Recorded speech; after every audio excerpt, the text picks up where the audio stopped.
I am Paul, the guy behind DrivingMaul, your best place for rugby predictions and opinion. And this week, you're actually going to get to hear from me. What a scary thought. Unfortunately, yep, we've lost Shane to the and the Reds won at the weekend as well. Wow. But the Rebels, yep, he just couldn't get over that Rebels result, unfortunately, and so we've lost him this week. Hopefully, we'll have him back in the not too distant future. But so you're gonna have to hear from me. Unfortunately, I'll try and give you similes like he runs like a good Volvo or something like that. We'll see what we can do to try and replace Shane. But the man who will actually have the reins to the show is Steve. How are you doing, sir? I'm doing very, very well, thank you. Good to be back again. I haven't lost my faith with the good game. In fact, I don't really know too much else about any other sports. So apart from cricket World Cup's going on at the moment too. Great sport that is as well. Apparently they had some rain today, I think. So South Africa didn't get to play. Is that right? I don't know.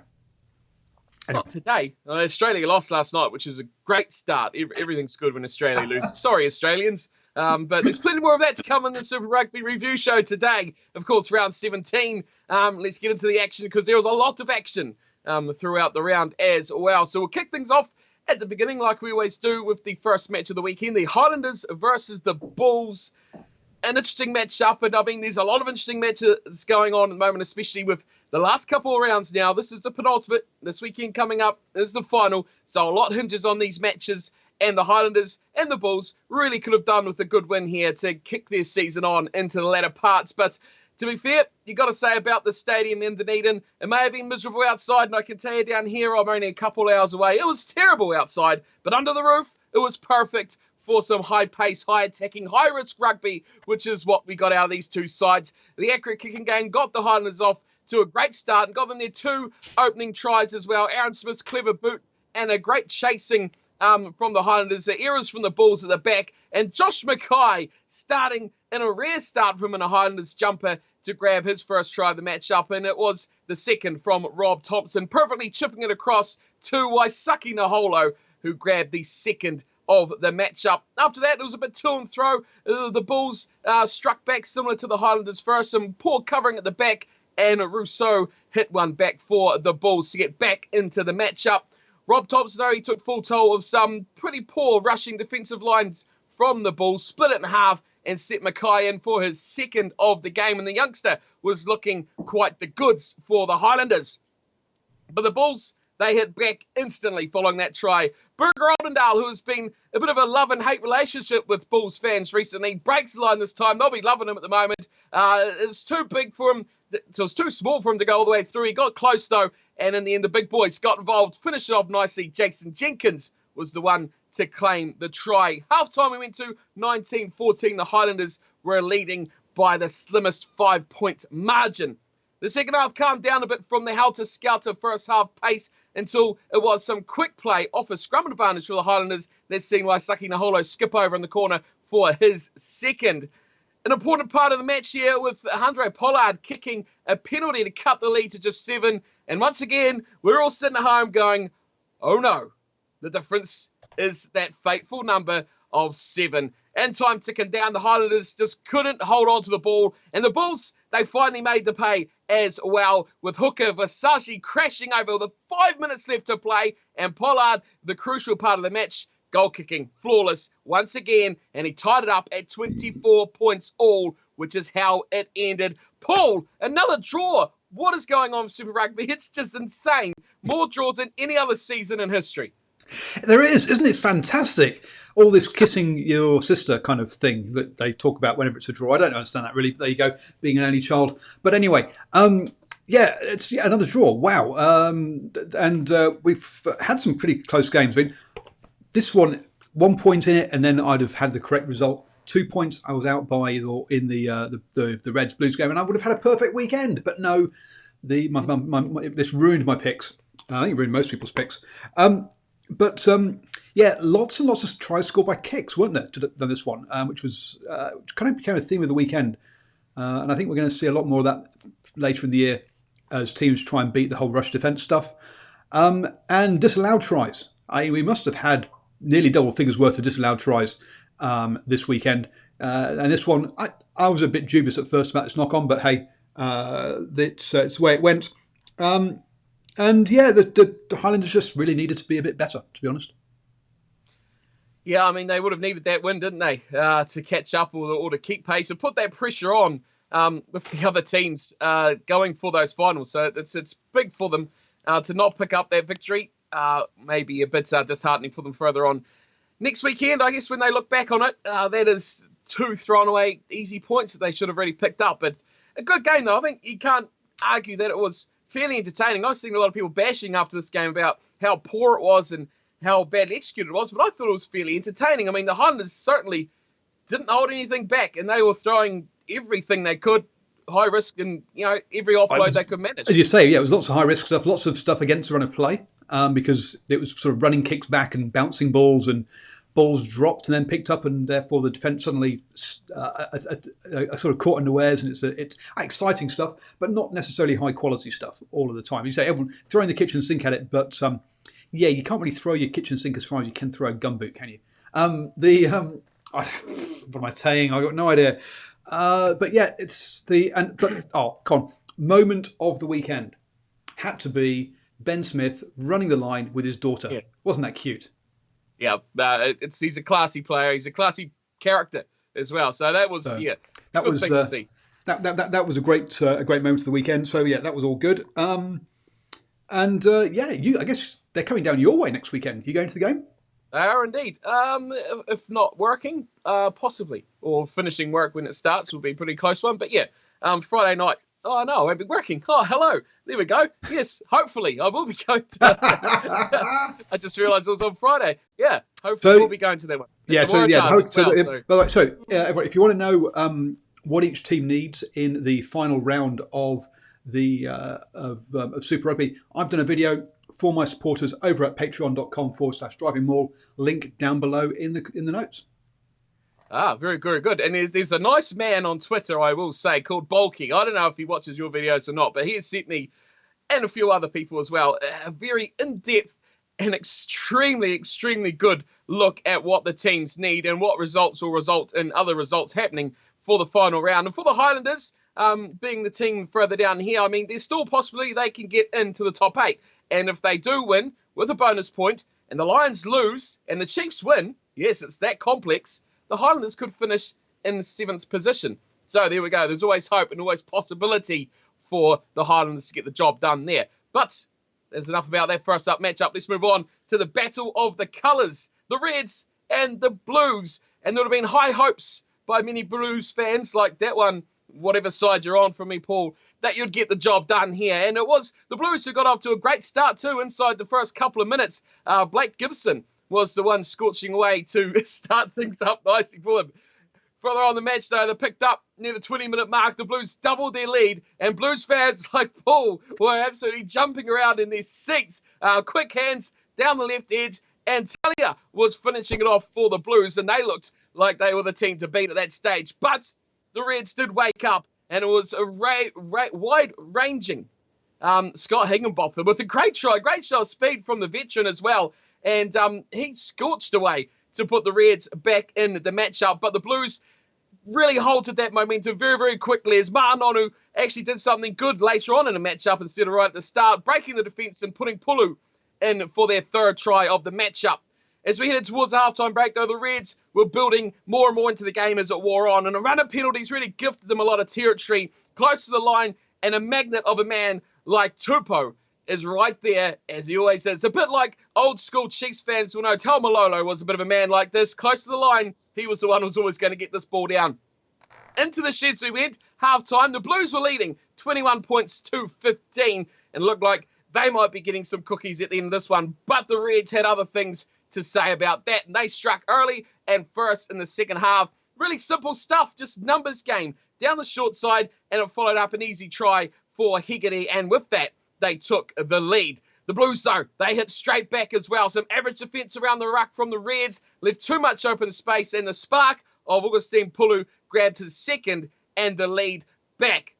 Some naughty stuff from Dalton Popoli. He got himself sent to the bin with the Reds hot on attack, but surprisingly, they couldn't actually turn it into points. But they did get some later on. It was a game for heroes, and if there's one man in a Reds jumper that should be called a hero, it is Scott Higginbotham. The old wheels ranging out wide once again, giving the Reds the chance at the lead with the conversion, which Normally this ends in a sad story, but when the Blues are on the other side of it, it's all glory for the Reds, and they took the lead by a slender 1 point, and the victory with it as well, holding on for the last couple of minutes to take a 29-28 victory over the Blues. Heartbreak, Paul, for the Blues once again. They just can't get over the line. They can't. I mean, that's it. They're away to the Hurricanes next weekend, but they haven't won away all season. This had to be that game where they were going to get their first away victory, but no. I mean, 21-5 up, and they let the game slip. Some serious game management issues going on here. I mean, we had another disallowed try in this one, didn't we, for the Tom and Thor? He I can't remember what it was now. Didn't get the ball down or something. So second attempt he got a try, but come on, the Blues. I mean, seriously, they've managed to get some decent play at home, but away from home they've been abysmal this season. There was also another disallowed try, which I thought would be the one you were going to talk about because it was for the Blues. It was for Pulu's hat trick. That was criminal, absolutely criminal. Yeah, I think he wasn't held. I think there was no held action of him on the ground for that. After that, yeah, it's a bit more debatable, but that's what it was disallowed for. So, what were your thoughts? You think it was still a try? Yeah, I didn't think it was held either. So no, I don't think. So I think it should have been a try. Yep. But there you go. Changed the match too. It did. Talking of changing matches, not as much as the Seawolves versus the Toronto Arrows this weekend, which was decided by a penalty try and then a disallowed try. So yeah, the referee had a big say in that one. Anyway, but that's a different country, different tournament, all that kind of stuff. But anyway, yes, no, the Blues, yeah, really their own worst enemies. The Reds or the Maroons, as Brad Thorne seems to think they are. He reckons he's actually doing State of Origin coaching, which probably explains how they've been playing the whole season. I don't think he realises they're the Reds. I think he thinks that he's talked about the maroon jumper apparently all the time in interviews. And yes, according to Jamie Wall, so he is. He's actually been coaching rugby league all year, which is why the Reds have done it as abysmally as they have. Oh, any odd excuse for old Brad. Oh, he's a bit of a legend, isn't he? Poor old Brad. Right, we'll move on. And this one, this one we'll try and condense down as much as we can. It's the Crusaders versus the Rebels. There was a lot of points, but they were only going one way. And from the outset, well, I mean, when they only go one way, there can only be one outset, can't there, from the start? An early strike for the Crusaders. Crossfield kick, Suvu Reese. Shows just how much Dane Haylett-Petty doesn't really mind because he was watching the complete other direction as Suvu Reese ran about 20 metres from next to the sticks to way out on the wing to the kick. Unnoticed, unmarked, and that was the start. The Rebels certainly weren't wanting. The defence was pretty much exposed throughout this. Finley, second try of the game, a ruck turnover, more poor defence. Hugh takes out the defence still offside. Stepping, he pressed in at his 14-0 very, very quickly. More Crusaders points, more from halfway, starting away from a kick, breaking down near the line, back to the left side he goes, and it's just tidy finishing, it's skillful finishing, and it's, well, no mistakes, is it? It's ruthless finishing. 1-1 for the Crusaders. Just before half-time, the crossfield kick was back out again. Moanga pinpoint and Brad Nenor back at it again. Full speed, takes it perfectly. And at this point, we're wondering why there's even another team out there, because it's 26-0 and it's half-time. But if you thought that was bad, it gets even worse. Strap yourself in. The Rebels have a chance to actually score some points. They actually have a long period of time in the Crusaders 22, but seem clueless how they can actually break it and score a try. And what makes it worse is after that long period, they lose the ball, and then just like that, a flick of the fingers, the Crusaders go the length of the field. Reese playing the overlap Hall, and it's another try for the Crusaders. I think a for this Sevu Reese, magical, another 80 metres away, 40 points to 0. Now the Crusaders decide early in the second half they'll run on the bench. Maybe we might see the Rebels start to come into this game, but no. So we carry on, 5 metre scrum, short side switch from Moanga, and Enor's got a hat-trick. It's still going on, jeez. There's more. Oh double my God. Bonus point. There's 6 tries. Double bonus point. Now, the Rebels at this point are making the Sunwolves look pretty impressive. A line out, Moanga, chip, easy grab, Havili makes no mistake as he did earlier and scores another try. But, then the main man starts getting into this match. 150 capped Ryan Crotty, played the magician this time. He just bulldozes his way through and he just scores gives a hat-trick to Seven Reefs, but all created by the magician that is Ryan Crotty. And it wouldn't be complete. Let's end it with a great finish as well, with the man himself, Ryan Crotty, dotting down. I mean, come on, this guy is the most unselfish player in New Zealand rugby, always puts the team over himself, but to get that try at the end, brilliant for him, and even better, converts it as well. Cream of the crop on the top, Crusaders 66, Rebels 0. Let's move on. Well, there's that, yes. But before we move on, though, hat tips, Ryan Crotty, 150 caps, well done. Got the try as well. But again, another thing that just part of this is just the number of tries being scored by kicks. Quite a few in this one, 3 or 4 crossfield kicks. We also had and also a continuation of what we've known about the Crusaders all season is that they score first and second phase ball. Off the back of a scrum, off a line out, off turnover, quick tap penalty. More than half their tries were scored off like first phase ball, which shows you, that's really where you have to get them because they're so organised. They've got so many different options at that point. It's really hard to stop them. It's impossible. It's really impossible to stop them. So we'll move 66 now. I mean, there's not much you can just say about from just applauding how good the Crusaders were and how poor the Rebels were because they were just atrocious. And to make life really difficult for the Crusaders, now they've topped the conference, they get a week off to rest before they have to play the finals at home. Oh, they have the bye, don't they? Of course. So, yeah, what a way to round out your season. Perfectly positioned. I wonder who thought, let's give the Crusaders a bye on the last round. Good idea. Yeah, because they'll be going straight into the playoffs. Perfectly executed for them. Anyway, moving on from an Australian team getting thrashed to a guaranteed Australian winner with the Waratahs versus the Brumbies. And it was a bit of an even match to start off with. Both sides had a few early chances, but it was the rolling maul, unsurprisingly, that got the first try for the Brumbies. Not directly from the maul, but they got a couple of phases after that. Rory Arnold reaching out like a stretchy hand to plant the ball down and get the Brumbies off to a good start. And I'm kind of surprised how this match actually wore on. Very even early, but the Brumbies just kept on turning it up a gear, and it was some hot work by a backline player. Yes, it was Pulu and Banks, and they set it up close too, and Muirhead just rumbles his way over with about 6 bodies around him to score the try. The refs saw something to agree, and this game just slowly, with each try, shifted massively towards the Brumbies. Minutes later, they were in again. It's the backline, and they were doing real damage. Cut-out passes all over the place, superb support lines and running lines. Before you know it, Simone's over, and it's cruise control for the Brumbies. They're up 21 points to 3. So one-sided, really surprisingly one-sided, and then they actually got their real key weapon going, which was the actual driving maul and scoring a try from it. We know how it works. We know who scores it. Flower Whainga goes in, scores another one, and he is equal top at this point with 11 tries for the season. It's 28-3 at the break. The Brumbies commandingly in charge of this one. The Waratahs, though, they got back into the game with a clever little snipe from Phibbs, and after they worked into a good position, they finally got one over. They spent the next 20 minutes smashing away the Brumbies line, who seemed just be content to actually hold them out at this point with the lead that they've got. And it wasn't until they mixed up their attack a bit, the Waratahs, Foley with a little bit of a grubber behind, Adam Ashley Cooper reading it well. And they got something out of it, but they still trailed by 11 points. Following that, though, the Brumbies decided maybe we should probably score something to make this a little bit more comfortable for ourselves. And they just struck back pretty easily in comparison to what we just seen from the Waratahs. The Maul getting the job done again. Cusack, the scorer, breaking off the side of the Maul. And it's simple as you like for the Brumbies. This is why they're the top Australian team. After 80 minutes, Curtis Rona got a little bit of a consolation try for the Waratahs, but not that try for the Waratahs was important, but the fact is that it actually denied the Brumbies of the try-scoring bonus point after the 80 minutes whistle. Was probably going to be the more important fact from it. The full-time score was 24-35. The Brumbies, first half domination, too good for the Waratahs.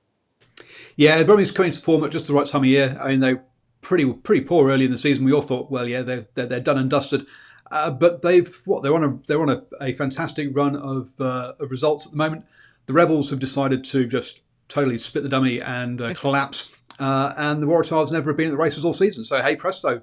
And as we've talked before, the Reds have been playing league. So no wonder they're not in it. So the Brumbies will top the conference and be the only Australian side in the playoffs, is my guess. Rebels still in 8th place, but they're just playing so awfully, as we talked about last game. It's all coming together nicely for them.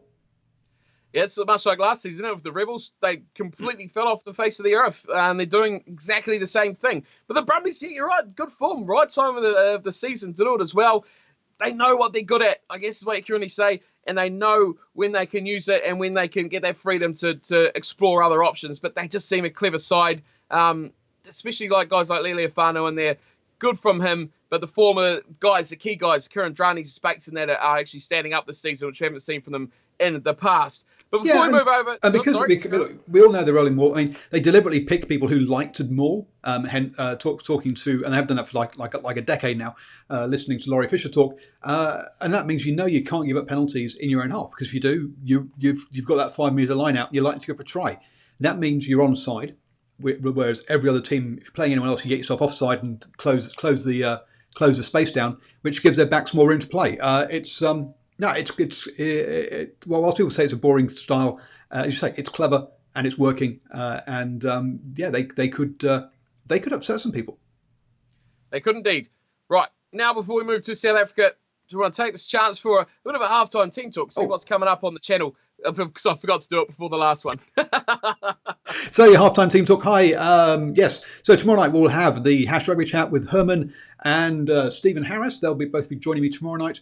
And then Wednesday night will be the All Blacks edition with Ashwin and Michael Pullman. Before we have a preview of the round on Thursday evening. I'm not sure who's going to join me for that one yet.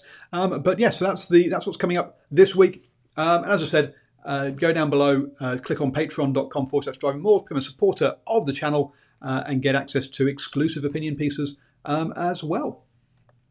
Alrighty, moving on over to South Africa, the Lions and the Hurricanes.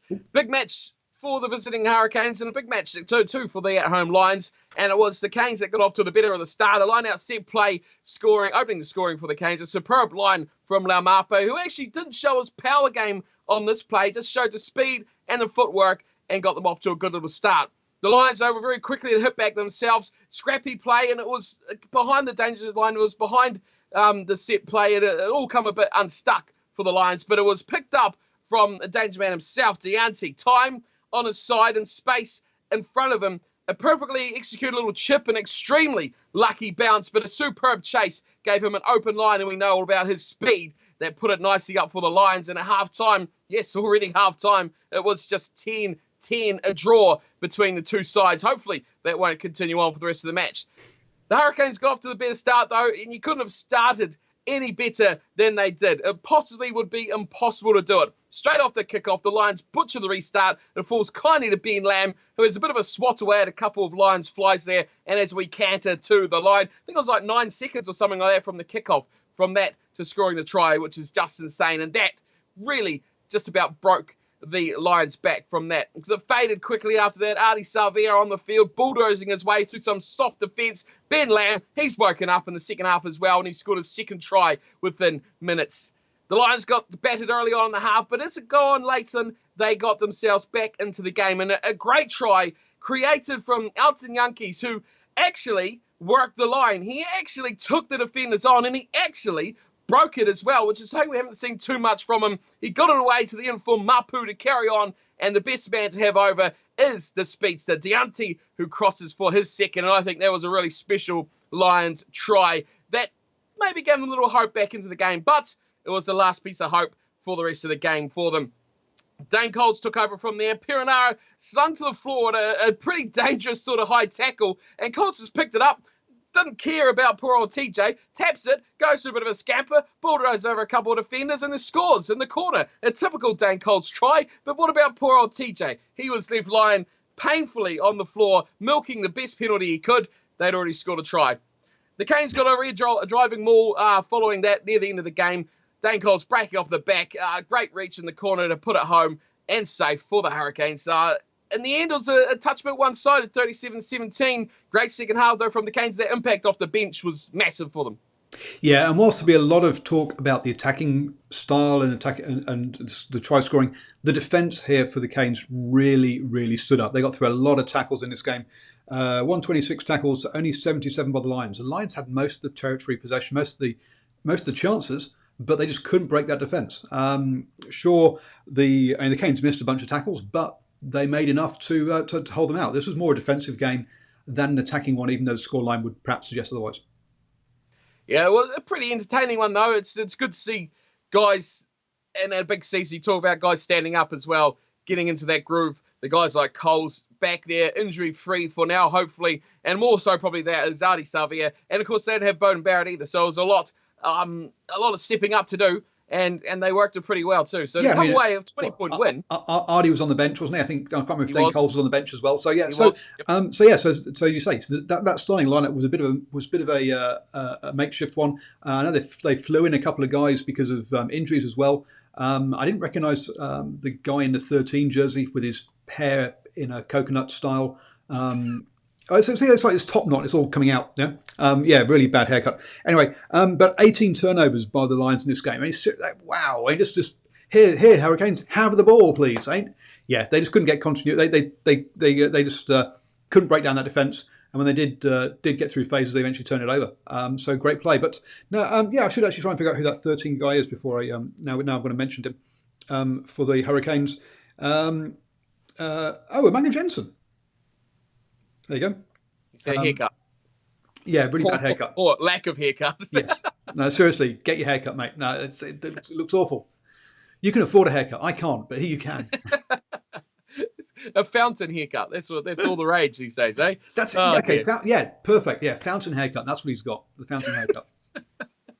All right, let's move on to our penultimate game of the round. It was the Stormers versus the Sunwolves, and not much hope was going the way of the visitors on this one, and it didn't start off too well for them either. Was the Stormers looking to their forward pack, as you would expect for dominance, so they reaped the rewards early on as Hooker and Banambi flew off the back and planted the ball firmly for an opening try, as if he was slam dunking it over the whitewash, and it was a good start for the home team. The Sunwolves did enjoy some possession before it was, well, you can't even describe it as torn away from them, from Dan Creel, stripping the ball in a one-on-one tackle, and surprisingly, he didn't back himself to actually get the whole way and looked wide for the speed, where they found Craig Barry, who was out wide all alone, and went over to score the second for the Stormers. That was the only 2 tries for the half. It was the Stormers 14, but the Sunwolves picked up a couple of penalties through Parker, of course, as they do, to just 6. Close one, more than most people would probably be expecting at this point. Into the second half, and it was some more turnover dominance from the Stormers that boosted them upfield, and a piece of solo power, skill, and a dummy that fooled not only defenders, but the cameraman as well. Jaco Kudzia, you didn't see him score it because all the cameras were looking at the guy beside him that thought had the ball. A highlight, I think, of this game to see that. You don't know how he scored it, but it looked really good anyway. And that put them in further of a lead, and pretty much at that point you can say the Sunwolves were done and dusted. It did take them an hour, but they actually did wake up the Sunwolves, and it was Yamada with a superb offload from the deck, and that man, who else but Masawewa, to scorch through some stout defenders who were surprised they actually put some attack together and put them in the game, and possibly look to spoil that Stormers bonus point. They did grab it straight back, though, the Stormers, and it was through the maul again, and Jaco Kudzia with his second and clear domination in that area of the field by the Stormers. The pack really was well and truly over the Sunwolves, but the Sunwolves are not to be outdone. They had a task to deny the bonus point, and if you got a task to do, you give it to your main man, and that is Samisi Masarewa. He spoiled the party with, get this, his 10th try of the season. His 10th try. That puts him up there with some of the best players and try scorers of the season. The playing of the Sunwolves was just fantastic.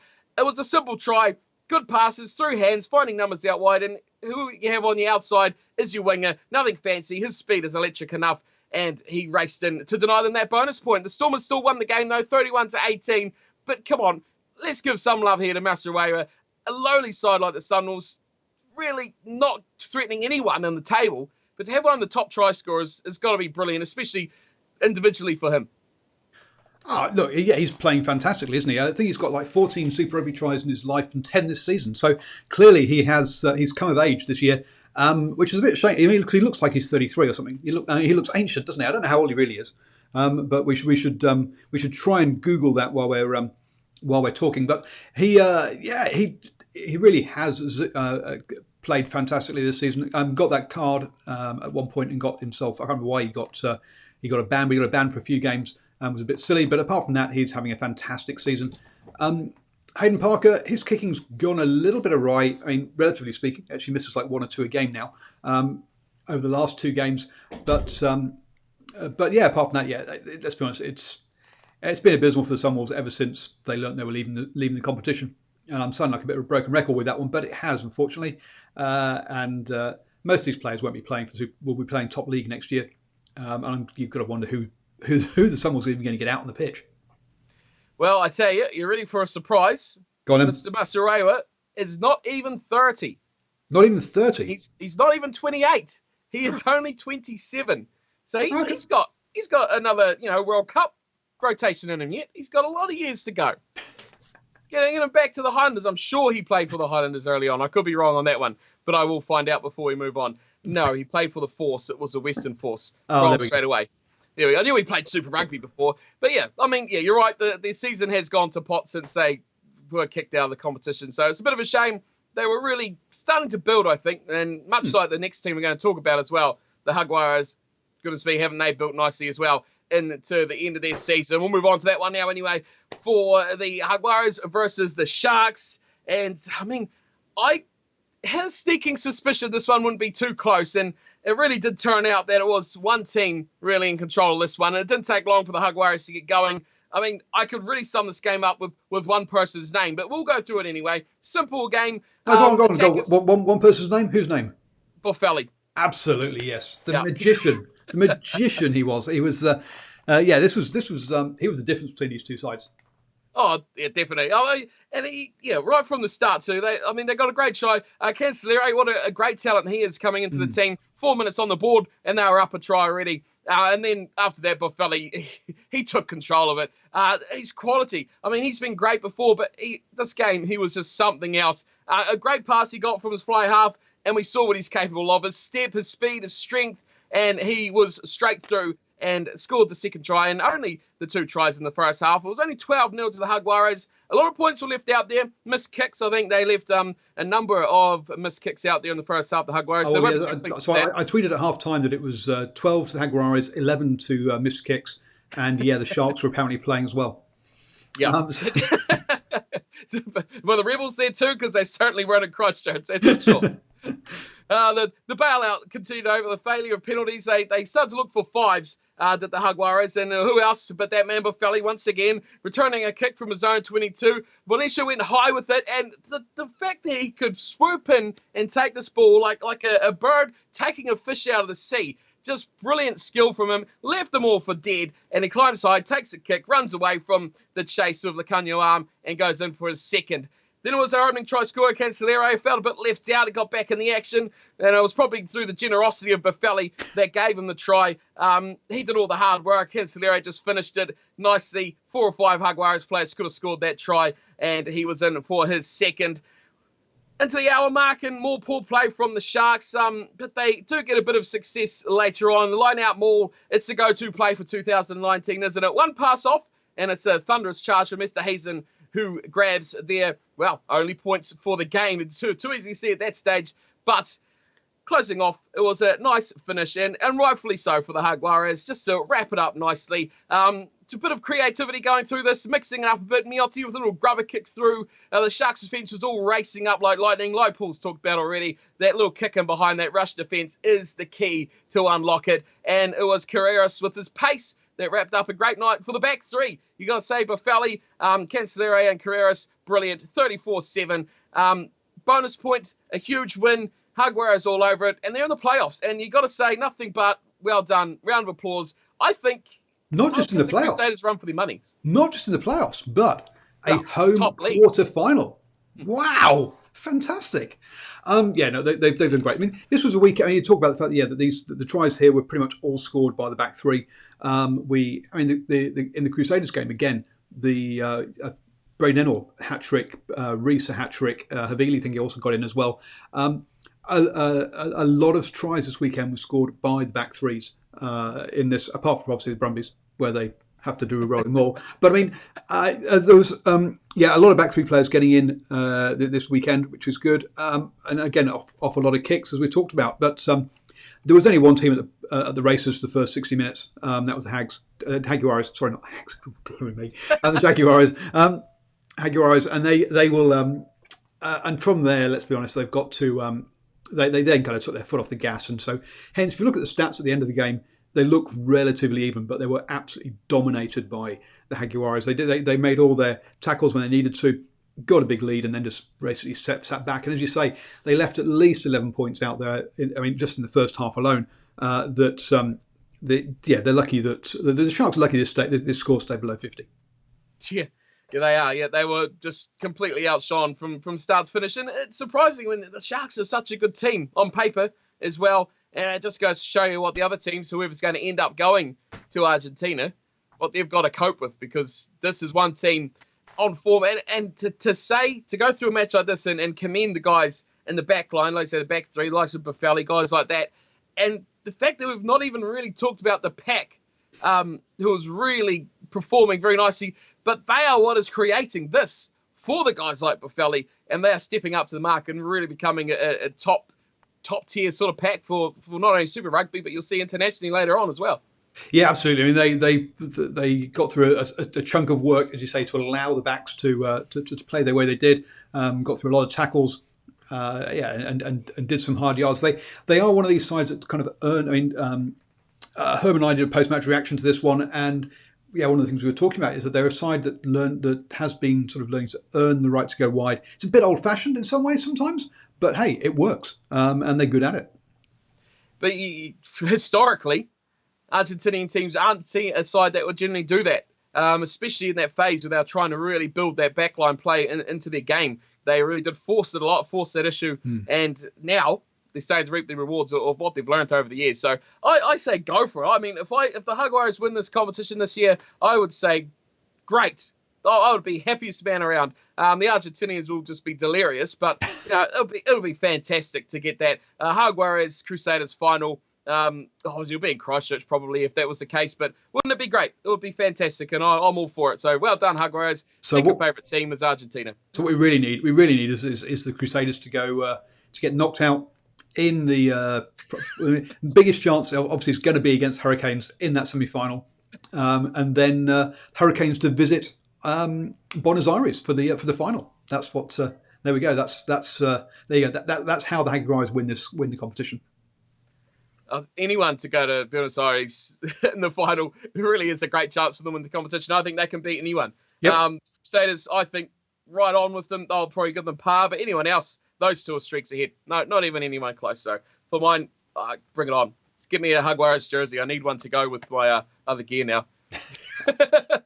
That's our 7 games though from round 17. That is our 7 games. When you're over in the USA, you can just pop down. It's all part of the same sort of continent landmass thing. Just pop down and buy one next year.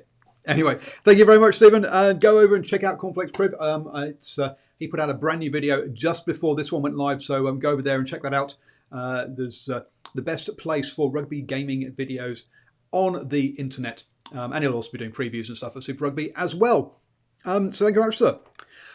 This weekend, I've talked about what's going to happen during the week. This weekend, I'll be live straight after the Hurricanes versus the Waratahs. I'll be live straight after the Jaguares versus Sunwolves, and I'll be live straight after what's the other one? I've gone blank. It must be the Blues. Hurricanes versus the Blues. There we go. Those are 3 games I'll be doing. I'm also trying to figure out, as I've only got a laptop, I'm trying to figure out how could I watch the 2 South Africa games and live stream at the same time, because hey, during those 2 games, we could be seeing sides jump in and out of qualification. Who is in and out, and it could flip several times due to tries and stuff. So it could be quite fun to live stream while that's happening. But I'll have to try and see if I can do that. That would be from like 1 o'clock in the morning till like 5 o'clock in the morning Sunday, which would be a little bit crazy. But hey, why not? Buy another laptop. Buy another laptop, yes. If anybody would like to provide me with the cash for a second laptop, that would be much appreciated. If you get it to Hamilton by Saturday, because obviously it's Saturday night, Sunday morning is when it all happens, then we can do that. But unfortunately, sorry, it's out of my budget. I did not have enough cash for that second laptop. Even a desktop would do, to be honest. Doesn't have to be a laptop. So yes. Anyway, enough of me grovelling and begging for a computer. Thank you very much for joining us, and have a great week. Come back tomorrow night for the #Rugby Chat.